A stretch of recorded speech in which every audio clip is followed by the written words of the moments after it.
الحمد لله رب العالمين والصلاة والسلام على سيدنا محمد وعلى آله وصحبه أجمعين ومن تبعهم بإحسان إلى يوم الدين. با سلام و درود خدمت شما بینندگان عزیز، هر جا هستید براتون بهترین اوقات رو آرزو میکنم و امیدوارم در پناه الله از همه بلاها محفوظ و مصون باشید. و اما بحث امروزمون در ادامه صحبتی است که هفته گذشته داشتیم در مورد آداب معیشت. آداب معیشت از اخلاق پیامبر اکرم علیه السلام میگیریم. خداوند در قرآن کریم وصف کرده اند اخلاق پیامبر رو، فرمودند انک لعلی خلق عظیم و انک لعلی خلق عظیم، همانا تو بر بهترین و عظیمترین اخلاق و خلق و خو هستی. و آیات زیادی در بحث تربیت و تأدیب رسول الله علیه السلام به این اخلاق عظیم شده است. همچنین از جمله آدابی که رسول الله علیه السلام در معیشتشون با دوستان و دشمنان، با خانواده و با بیگانه، با نزدیکترین یار و با دورترین فرد از افراد جامعه داشتند. گاهن با کسانی که از سر جفا صحبت کردند و گاهن با کسانی که از سر محبت حرف زدند. بحث بسیار شیرین و بسیار مهمی هست. امیدوارم که تا آخر برنامه با ما باشید. مهمان گرامی برنامه جناب شیخ منصور حسینی هستم. هر سلام دارم خدمتتون و از اینکه قبول زحمت فرمودید بسیار متشکرم. پیش علیکم السلام و رحمت الله و برکاته. با بینندگان سلام علیکم می‌فرمایید که صحبت رو شروع کنیم. بینندگان عزیزم سلام علیکم و رحمت الله و برکاته، هر جا که هستید. خدا توفیق بده که همیشه در کنار همدیگه باشیم و خداوند توفیق بدهند که رسول الله صلی الله علیه و سلم را الگوی خودمون قرار بدیم، بشیم بهترین پیروان او. آمین یا رب. بله. هفته گذشته در مورد بخشی از آیاتی صحبت کردیم. ما در هفته گذشته فقط تونستیم چند آیه رو بحث کنیم که این آیات برای تأدیب و تربیت رسول الله علیه السلام نازل شده است. قبل از همه وقتی که خداوند در قرآن کریم دستور میدهد به خلقی از اخلاقیات خوب، اولین مخاطبش رسول الله است صلی الله علیه السلام. در مورد عفو صحبت کردیم، در مورد عدل و احسان صحبت کردیم. آیات دیگری اگه در این باب هست بفرمایید که بریم سراغ بقیه آداب معیشت. بله. بسم الله الرحمن الرحیم. اگه بخوام در آیات بمونیم خب دیگه نمیتونیم اشاره وار آیات رو بفرمایید. بله. خب بعضی از این آیات میتونیم از آیاتی که در عهد مکی بود، در عهد مدنی که بود، به عنوان مثال واصبر علی ما اصابک، این از توصیه های لقمان به فرزندش هست. خب وقتی در قرآن اومده و قرآن اون ذکر کرده، خب بحث صبر کردن بر سختی هایی که به انسان میرسه، چه در مجال دعوت به دین خداست و همچنین در طول زندگیش.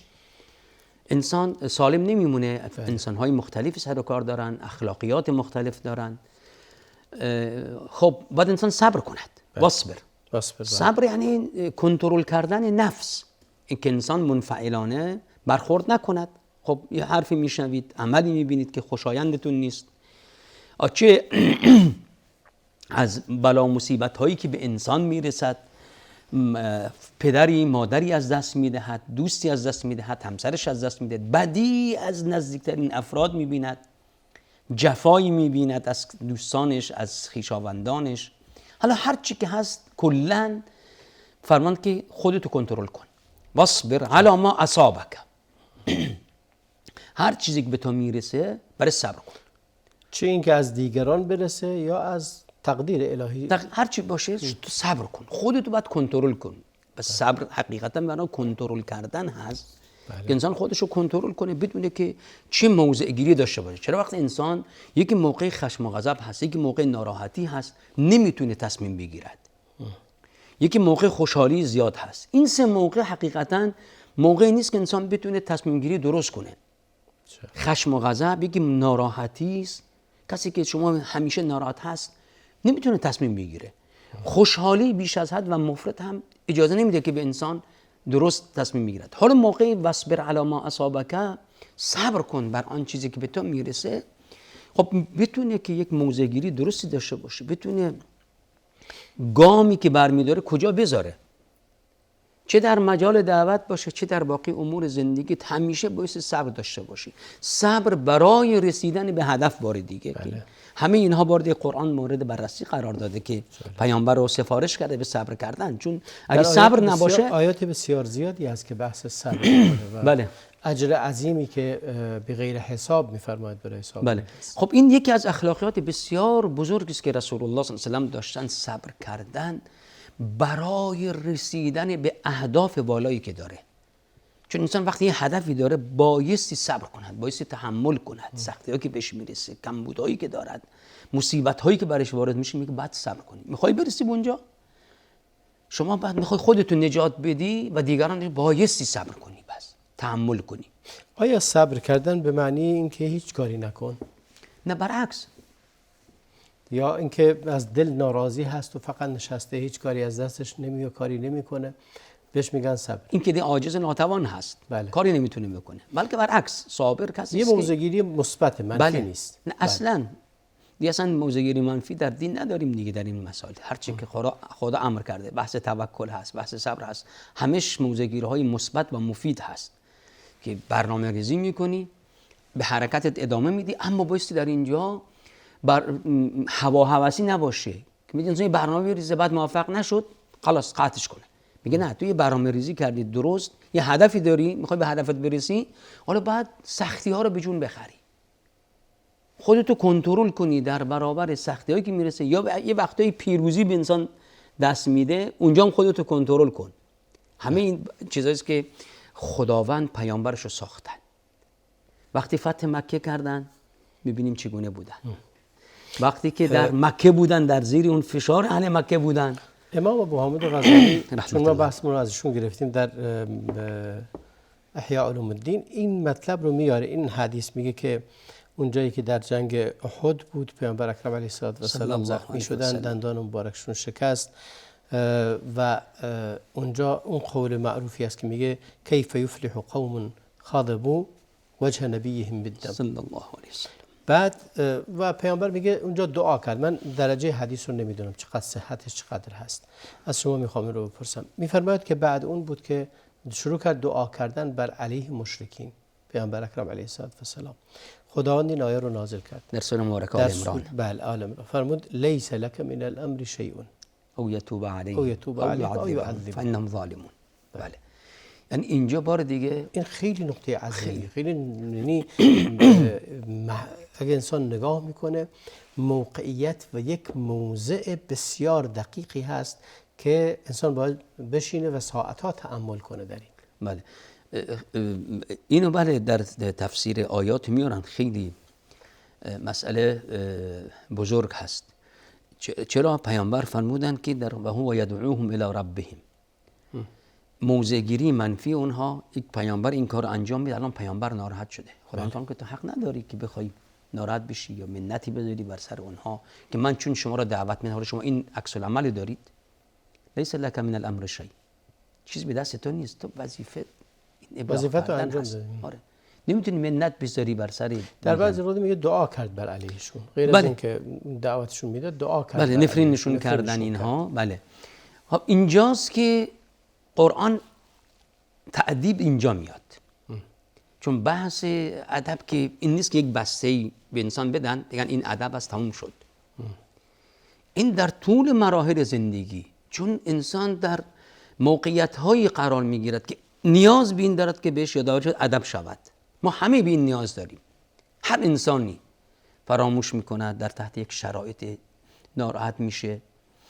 اینجاست که این یادآوری ها، بحث تواصی به صبر میشه، تواصی به حق میشه. اینجاست دیگه نقطه تربیتی بسیار مهمی در اینجا به وجود داره و اون اینکه خیلی مواقع است وقتی کسی رو میگه داره هر حرفی به دهنش میاد میزنه، وقتی که بلایی به سرش نازل شد یا مصیبتی دید میگن هیچی نگید، مصیبت زده است.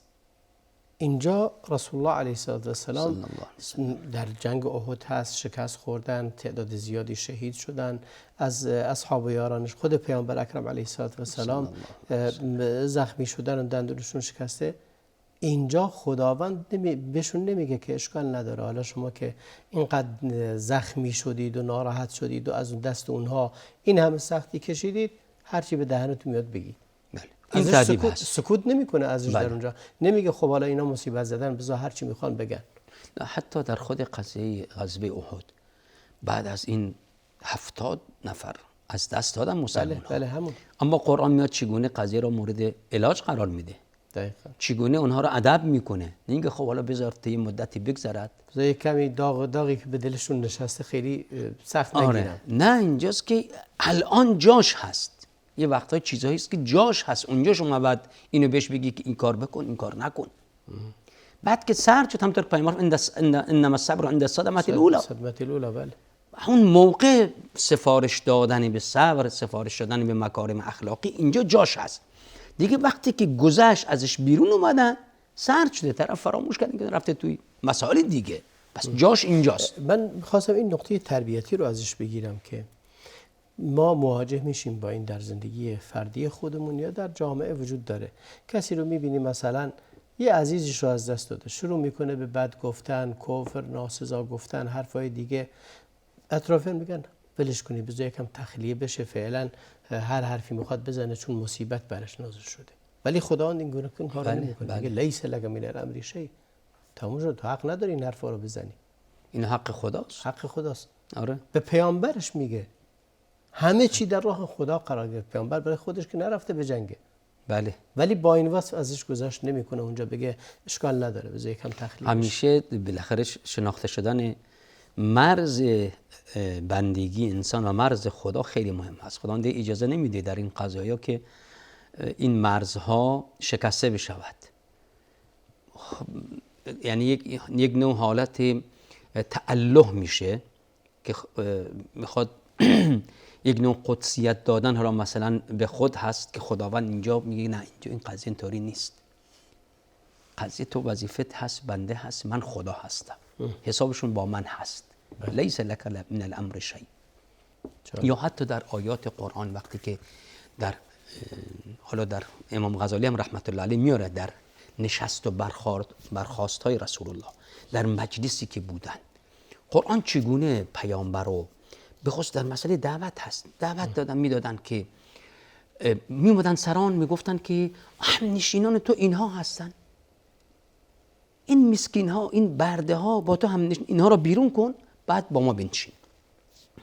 اما قرآن چیه؟ میگه نه اینطوری نیست. ما خیلی وقتا توی زندگیمون هم اونی که یک سر و وضع مرتبی داره، وضع زندگی بهتر داره، بیشتر امکان داره باش بریم. اونی که انسان فقیری است، مسکینی است، شما اونو در مسجد میبینی اهل تقواست، امکان داره حالا یه سلامی هم بدی.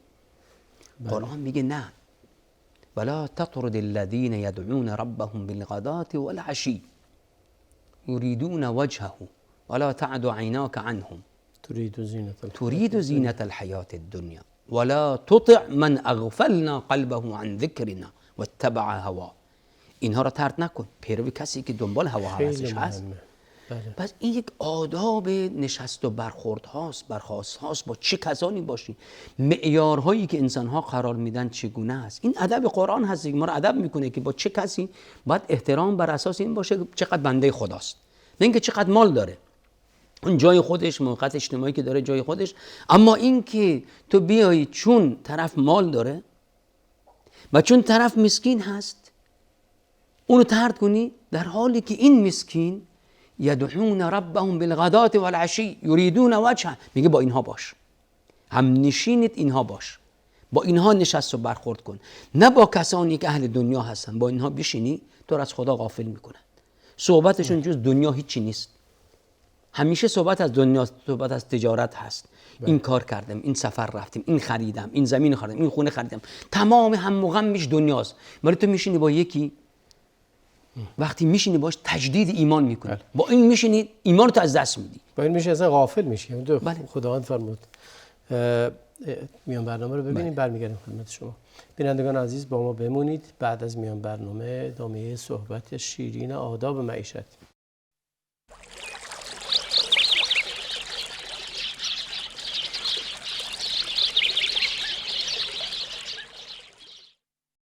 با سلامی دوباره خدمت شما بینندگان عزیز. در بخش اول صحبتمون به بخشی از اون آیاتی پرداختیم که کار تأدیب و راهنمایی رسول الله علیه السلام رو و شکل دادن شخصیت ایشون رو صحبت کردیم و آیات مهمی بحث شد. جناب شیخ منصور بخشی از آیات رو گفتید که دستور میده به رسول الله علیه السلام توجهش به کی باشه و چه کسی رو در مجالست خودش قرار بده، با کیها همراه باشه. بله. یا وقتی که عبدالله ابن ام مکتوم رضی الله عنه نابینا بود، بله، پیامبر با سران قریش نشسته بود و دین رو بهشون شرح داد. بله، و امیدوار بودن که خب ایمان آوردن اینها تأثیر میگذاشت دیگه. خیلی از اون فشارهایی که بر پیامبر و یارانشون بود برداشته میشد. اینها سران قوم هستن، ایمان بیارن، خیلی هم ایمان میارن.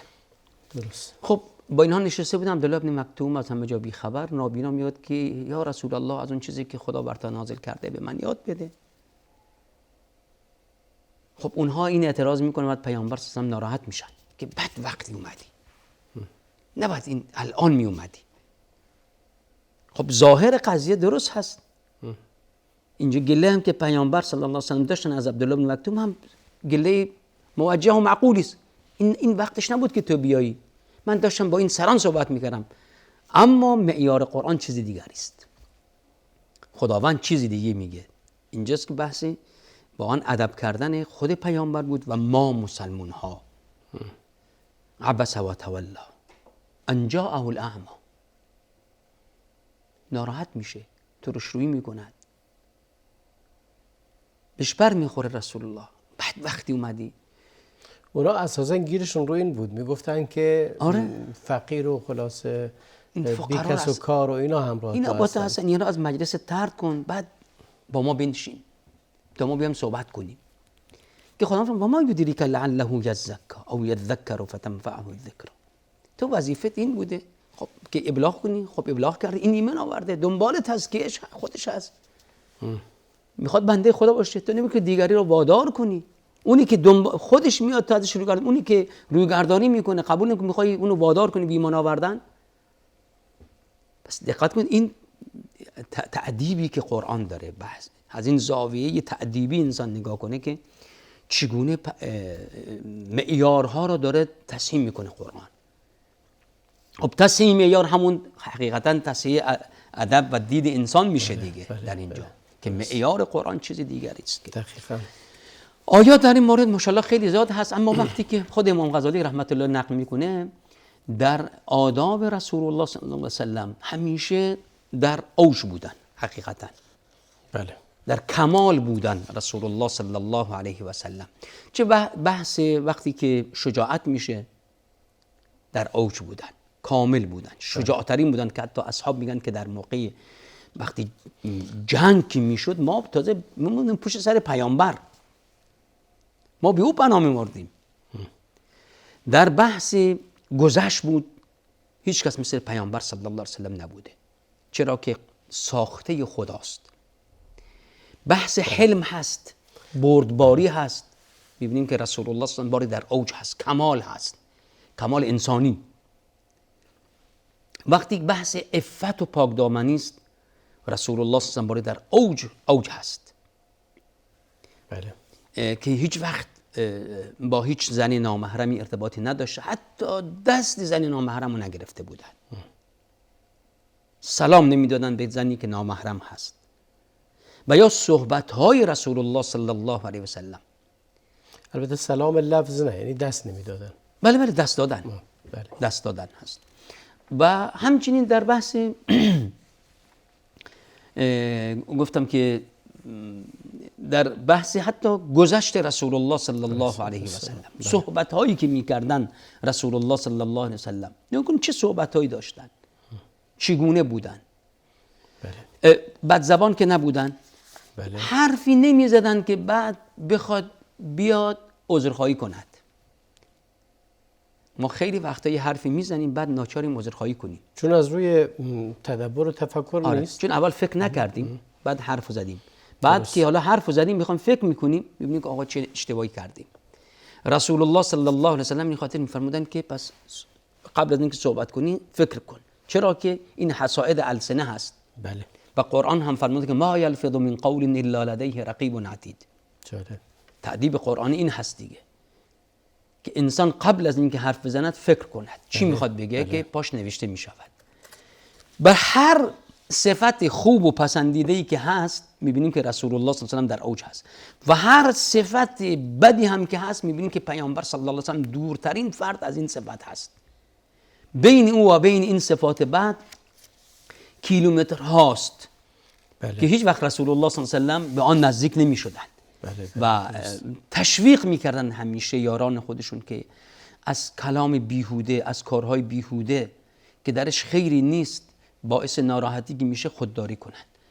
اهل تبسم بودن، خوش مشرب بودن، در مجلسی که بودن با صدای بلند که صحبت این عمومیات داریم میگیم که انشالله خواهیم رسید، اینها همه هست. من چیزی که خیلی جالب بود برام برخورد رسول الله علیه السلام با دختر حاتم طایی.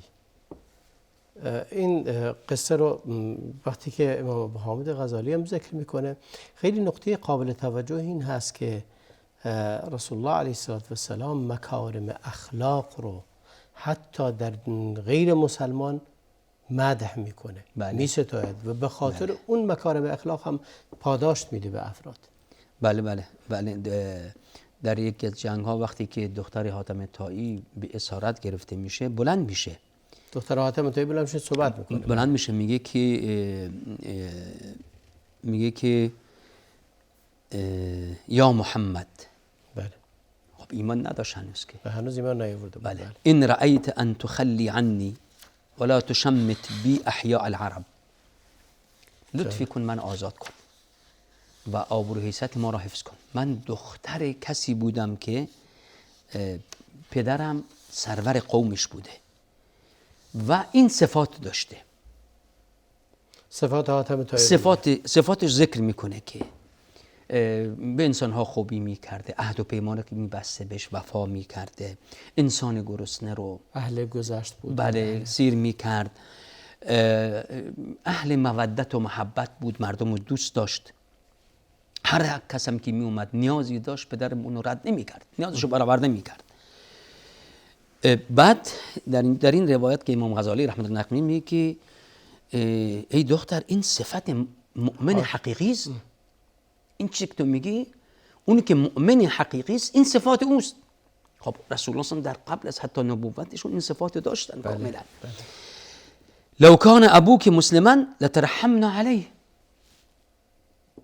من دختر حاتم طایی هستم که پیامبر فرمود که این صفت انسان مؤمن حقیقی است. اگه پدرت مؤمن بود میگفتیم رحمت خدا براش دعا میکردیم آزادش کنید، چرا که پدرش مکارم اخلاق و دوست داشت و خداوند مکارم اخلاق و دوست داره، حالا حتی از یک کافر هم که باشه. جالب. خیلی نقطه مهم و جالبیه که در این روزگار ما در مخالف هیچ مکارمی نمیبینیم. بله متاسفانه. یعنی فکر میگه این مثلا این غیر مسلمان، فکر میکنیم غیر مسلمانه یعنی این که مکارم اخلاق دیگه هم نداره، یعنی کلا زباله گندیده است. آره فکر میکنیم مکارم اگرم داشته باشه نباید بگیم. بله در حالی که نه، در عکسش باید باشه. آره در جاهلیت هم بود. پیامبر چرا میفرماد که بعثت لاتمم مکارم الاخلاق، مکارم اخلاق رو کامل کنم. این چیزایی بود در بین عرب با این که خیلی صفات بد داشتن اما صفات خوبی هم داشتن. یکی از این صفات در اینجا دختر حاتم طایی داره میگه که پدر من این گونه بود. بله. پیامبر از این صفت به عنوان مکارم اخلاقی، یعنی چیزایی که واقعا در اوج هست، زیباست، پسندیده هست و بعد میگه خداوند این چیزها رو دوست داره. و با این که چون یه فرد امکان داره ایمان نداشته باشه، بله. سبب نجات او از جهنم نشود در آخرت، اما سبب تخفیف عذاب میشه. همه که یکسان نیستن. بله. مثلا ابو جهل با حاتم طایی یکسان نیستن دیگه. خیلی نقطه جالب و مهم اینه عموی پیامبر ابو لهب بله اینقدر نکوهیده میشه به خاطر بد اخلاقیش. و حاتم طایی کافرم، حاتم طایی هر دو کافر، دورم اونم کافره اینم کافره، ولی این از خویشاوندان رسول الله علیه السلام صلی الله علیه و سلم، این عموشه، عموی پیامبر بله، و اونم دوره. اون به خاطر مکارم اخلاقیش ستودنی، دوست داشتنی هست، همیشه مونده، هنوزم ذکر میشه. مردم میگن حاتم طایی. ولی ابو لهب به خاطر بد اخلاقی و بد رفتاری خودشون به الان چقدر بد نام برده میشه. واقعا اینطوری شما الان میخوان کسی را بستاین، تعریفش میگن که حاتم طایی است. بله. حاتم هست با اینکه طرف کافر بوده، اما چون مکارم اخلاقی است و خدا مکارم اخلاقی دوست، حتی اسم این کافر مونده.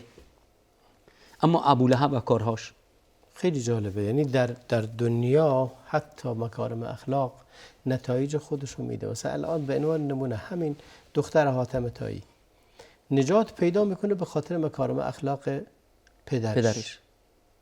تأثیر این مکارم اخلاق همچنان باقیه و تأثیر میذاره و حتی خود ام المؤمنین خدیجه وقتی که در مورد رسول الله علیه السلام در ابتدای وحی صحبت میکنند مکارم اخلاق رسول الله علیه السلام رو مطرح میکنن. وقتی که میگه، حالا صحت و سقم روایت رو نمیدونم ولی معنیش هرچی از صحیحه، که گفت که پیامبر برگشت خونه در حالی که برای بار اول ملائکه و برای بار اول جبرئیل رو میدید، ترس برش داشته بود و گفت نکنه این توهمی چیزی باشه و حضرت خدیجه بدون توقع گفت اصلا چنین چیزی امکان نداره. تو کسی هستی که داره چنین مکارم اخلاقی هستی، یعنی چیزی نبوده پنهان باشه از خدا تو را خار ذلیل نمیکنه. خار ذلیل نمیکنه. چرا؟ چون چنین اخلاقی داری. یعنی مردم میدونستند که نتایج مکارم اخلاق امکان نداره کسی که دارای چنین مکارمی است خار و ذلیل بشه و نتیجه بد ببینه. بله. خیلی نقطه جالبیه این. خیلی مهم هست. بله. پس از خود اخلاق. بله. خداوند یعنی خوبی ها را دوست دارد. حتی اگه یک کافری هم باشد این خوبی ها را میکنه. اصل این خوبی ها را دوست داره و بهش امر کرده. اینجاست که در این قضیه حاتم طایی میگه که خدا مکارم اخلاق رو دوست داره. این گونه است که به اون امر کرده، چون خداوند به هر چیزی که دوست داره امر کرده. این حدیث چقدر صحت داره؟ ان الله يحب مکارم الاخلاق و یکره صفصافها. این فکر کنم حدیث صحیح باشه. بله. که اون چیزی که اخلاقهای به حساب نکوهش شده هست، بد هست و دوست نداره. اخلاقهای منحط پایین که خیلی وقتا انسان ها امکان داره در روابط اجتماعی چون خیلی با هم دیگه امکان داره چیزی رو انجام بده حرام نباشه، ولی چون پایین خدا دوست نداره. به خصوص در بین وقتی که دو تا دوست هست امکان داره خیلی از این حجاب ها دریده شود در صحبت کردن ها، در گفتارشون. اینجاست که بایستی این حریم ها حفظ شود. حریم اخلاق هست، دقت کنید، حریم اخلاق هست اینجا. این اخلاق باید حفظ شود. حالا حتی انسان چقدر با هم دیگه دوست و صمیمی هم که باشن، با این حال بایستی این اخلاق خوب و پسندیده حفظ شود. انس رضی الله عنه هم در ادامه چیزی که امام ابو غزالی رحمت الله میاره میگه که رسول الله صلی الله علیه و سلم هیچ نصیحت زیبایی نبود مگر این که ما را به آن سفارش داده، دعوت داده. هر اخلاق خوب، هر چیز خوبی که بوده ما را به آن دعوت داده و چیز بدی نبود، چیزی که از شخصیت انسان میکند شین بله، بد نبود مگر اینکه ما را از آن برحذر داشته. یعنی که خود رسول الله صلی الله علیه و سلم به آن نزدیک نمیشدند، انجام نمیدادند، خودشون الگو بودن. این قاعده است. پس باید بدونیم هر چیز بد اسلام مخالفش، هر چیز خوب هم اسلام اون رو دوست داره. پیامبر به اون دعوت داده، اون هم در یک جامعه‌ای که دقت کنید، جامعه‌ای که تازه دیگه از شرک و کفر بیرون اومده و خیلی بدیام کان در عادی بوده. بسیار جالب. میان برنامه رو می‌بینیم، برمیگردیم خدمت شما. بینندگان عزیز با ما بمونید. بعد میان برنامه بخش پایانی صحبتمون رو در مورد آداب معیشت با جناب شیخ منصور خواهیم داشت.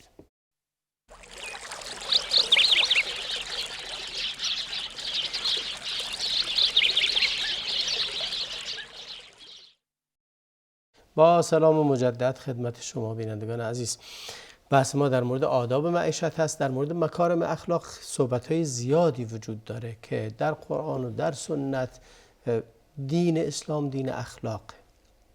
دین اخلاق و انسانیته و اگر اخلاق و انسانیت رو از دین جدا کنی چیزی از اون باقی نخواهد موند. به خاطر همین حدیثی یا روایتی است که معاذ بن جبل از پیامبر اکرم علیه السلام روایت میکنه، فرمود ان الله حف الاسلام بمکارم الاخلاق و محاسن الاعمال. درجه حدیث رو نمیدونم، ولی معنی حدیث معنی کاملا درستی است. جناب شیخ منصور داشتید روایت رو از از انس نقل می‌کردید. بله. بار یه روایت داریم از معاذ که علما گفتن سند ضعیف هست، اما از نظر محتوا و معنا کاملا قرآنی است. بله. کاملا قرآنی است که معاذ میاد پیش رسول الله صلی الله علیه و آله میگه که یا رسول الله منو نصیحت کن. خیلی جالب هست، ما در احادیث وقتی میبینیم که اصحاب میبودن پیش پیامبر سوالهایی میکردن افضل الاعمال، یا میگه چه کاری انجام بدن که بهتر هست، همیشه دنبال بهتر بودن بود.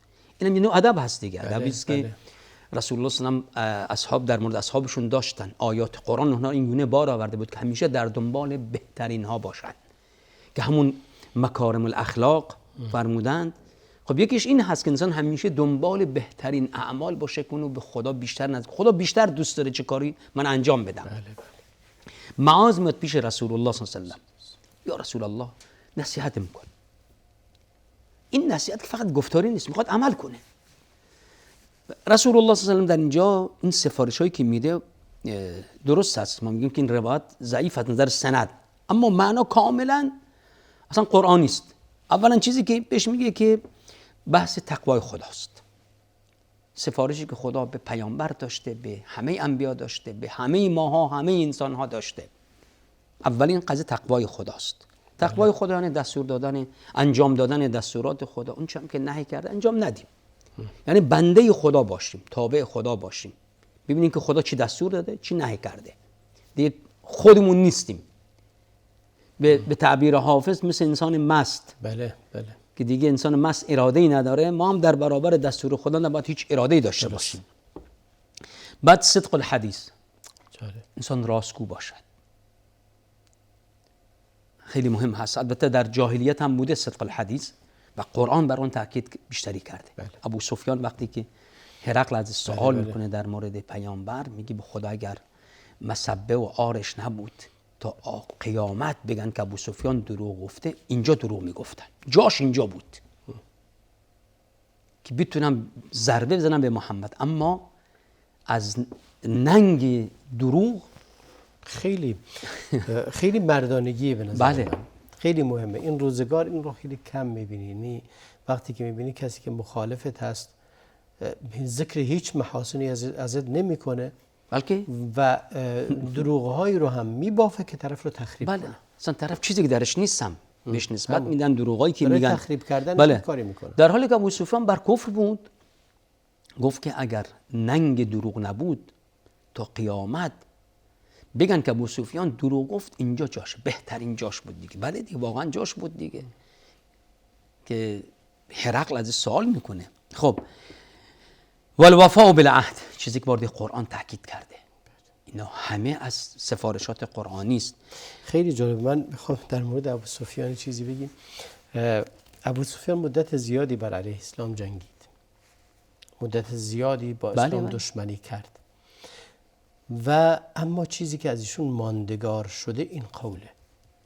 بله، چون یک گفته بسیار زیبا و یک موضوع و یک موقف بسیار قشنگی از ایشون هست. این موضع گیری خوبی که ایشون نسبت به پیامبر اکرم علیه السلام در حال کفرشون، در حالی که کافر بودن، این موضع گیریشون مونده که چنین موضعی نسبت به پیامبر داشتن، با وجود اینکه باش می جنگید، در جنگ بود باش، ولی در این حال هم وقتی ازش میپرسن راست میگه، دروغ نمیگه. بله، مردانگیشو داشت در این قضیه. با این حال بله، بلکه حتی ابو سفیان بعد از اسلام میاره، بعد چشمش از دست میده، در جنگ ها شرکت کرده. خب قبل از اسلام چقدر مبارزه با اسلام کرد، از بزرگ، یعنی رهبر مکه شد دیگه. با این حال ولی به قولن همین این سخن زیبا ازش مونده. اینم مکارم اخلاقی است دیگه، میمونه. خداوند راستگویی را دوست دارد. صدق الحدیث، وفای به عهد که بار دیگه از آداب اسلامی است. چقدر قرآن بر این قضیه تاکید کرده و از صفات کسانی که به خدا ایمان ندارن، فاسق هستن، ملعون هستن، سوء الدار، خدا فرموده که نقض عهد میکنن، پیمان شکنی میکنن، چه پیمانی که همه بلا از این پیمان شکنی هاست. چه پیمان شکنی که انسان با خدا داشته باشه، با خودش داره، با دیگران داشته باشه. همه اینها میفرمایند که ینقضون عهد الله من بعد میثاقه و یقطعون ما امر الله به و یفسدون فی الارض اولئک علیهم اللعنه و لهم سوء الدار. چقدر تهدید شدید است اینجا. پس این آداب اسلامی است، ادب هست که مرتبط هست. همه اینها وارد با بحث ایمان هست. ادای امانت میفرمایند کل اسلام رو در این روایات آورده. همه هست. بله. ترک خیانت، حفظ الجار، بله، رحمت الیتیم، با یتیم خوب بودن، لین الکلام، بذل السلام. بله. انسان صحبت خوب نرم داشته باشه، تندخو نباشه، کلماتی که انتخاب میکنه خب قل عبادی نورزه در سلام کردن. بله. اصلا قرآن چقدر تاکید کرده و قل عبادی یقول التي هی احسن یقول التي هی احسن. من خیلی جالب برام بذل السلام. بله، یعنی بخشیدن سلام. دنبالش که میاد بله، مقابلش میاد بخل، یعنی مقابل بذل میشه بخل. یعنی واقعا بخیل هست کسی. سلام دادن خیلی سخت. یه چیزایی از وقتایی خیلی آسون هست. رسول الله صلی الله علیه و میفرمایند مثلا وقتی میفرمایند که 2 تا کلمه هست خیلی آسونه در زبان، ولی برای خیلی سنگین هست. من یک واقعیتی پیش اومد. یک آشنایی دوستی گفت من همیشه گذر میکنم جلو مغازه فلانی، میدونم منتظر سلامش بکنم ولی عمدن سلام نمیکنم. گفتم عجب، به فرض کن منتظر تو سلامش بکنی، این بخل نیست از شما که این سلام رو نمیکنی؟ فرض کن انتظار داره تو سلام بکنی. کسی که داره منتظر یه سلام توه، تو سلام نمیکنی، چقدر دوره از این آداب اسلام این رفتار. بله. بذل السلام واقعا بخشیدن، بخشش هست. بذل السلام. و در حدیث چقدر هم تاکید شده بحث این. بله. سلام کردن. و اصلا فرشتگان وقتی اومدن به ملاقات حضرت ابراهیم سلام دادن، وقتی میان بهشیان سلامشون میدن، چون سلام دلالت بر امنیت میدهد، بر دوستی میدهد، محبت میدهد که من خیرخواه تو هستم. به هر که شما سلام بدی یک ایجاد الفتی میشه. چقدر به این خاطر تأکید شده و اذا حییتم بتحیة فحیوا باحسن منها او ردوها. یا بهترین جواب بدید یا اگه همانندش باشه. و به این خاطر خب در بحث آداب سلام هم چقدر در اسلام خودش مباحثی هست که چه کسی باید سلام بدهد، جواب دادن سلام واجب می شود. همه اینها بحثایی است که شده، خیلی بحث مهمی است. حسن العمل، کار را خوب انجام دادن، چیزی که وارد قرآن خیلی تأکید کرده. قصر العمل، این که انسان به دنیا دل نبندد، خیلی در وهم و آرزوها نباشه، اینو که از بین میره. و لزوم الایمان و التفقه فی القرآن، اینا همه آداب بسیار مهمی است که رسول الله صلی الله علیه و سلم به معاذ گفتن که انسان همیشه بر ایمان بمونه. سفارش کنند یا ایها الذین آمنوا آمنوا بالله و رسوله، ای مؤمنان ایمان بیاورید به الله. یعنی این تجدد ایمان و ملازمت بر آن مطلوب هست.